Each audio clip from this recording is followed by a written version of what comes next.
Le nez, les lunettes, le menton, puis le reste de l'assistante sociale franchirent la porte de l'appartement de Christian.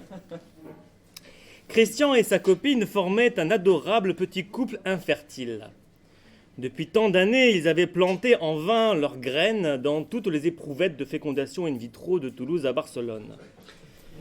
Las de tant d'échecs, ils s'étaient résolus finalement à adopter. Mais pour adopter, il faut l'agrément de M. Isard, président du Conseil général de Haute-Garonne.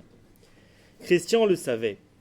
Adopter, c'est demander l'autorisation à la société entière d'élever un gosse.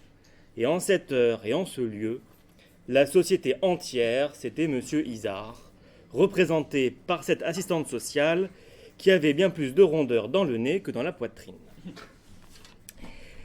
L'assistante sociale demanda au petit couple d'une voix acariâtrement administrative.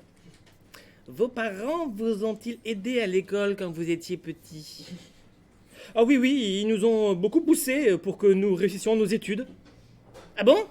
Ils vous ont poussé ?» dit-elle, horrifiée, elle qui avait fait largement moins d'études que Christian et sa copine.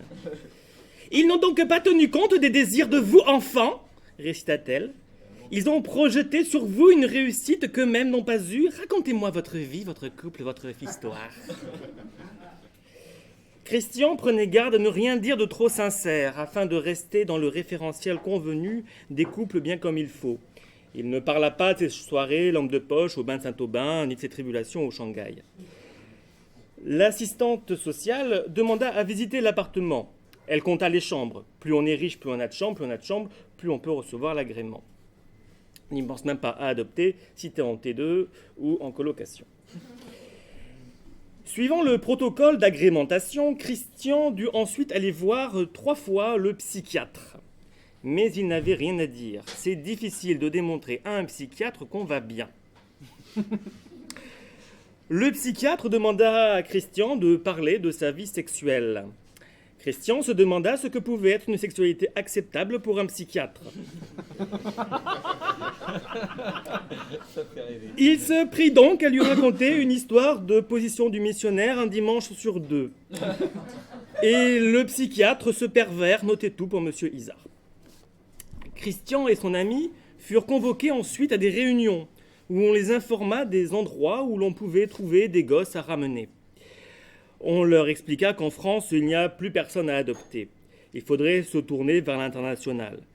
Mais là encore, on ne trouve plus que des enfants à particularité, selon l'expression consacrée pour désigner pudiquement les petits lépreux de Jakarta auxquels il reste encore un doigt et une narine. Christian et sa copine savaient qu'il leur faudrait des années pour réaliser leur rêve. Un rêve bien ordinaire, mais si magique pourtant. Sortir un enfant adoptif de l'abandon, lui acheter pour son anniversaire le dernier CD de Barbelivien, lui apprendre à collectionner les Pokémon, le mettre devant la télévision le mercredi après-midi. En un mot, lui donner la chance d'apprendre dès son enfance à devenir un vrai beauf, bien de chez nous. Car devenir beauf, c'est aussi s'approprier une culture, les codes d'une civilisation, acquérir un chez-soi. C'est se sentir bien en France, tout à fait acclimaté. Imaginez un instant que les 5 orphelins Kouachi aient eu l'incroyable chance d'être adoptés et ainsi de perdre leur temps le mercredi devant le Club Dorothée à chanter avec France Boisier des musclés et surtout, bien sûr, à dessiner avec Cabu. Parce que pour être trentenaire régressif, il faut commencer par être régressif bien avant d'être trentenaire.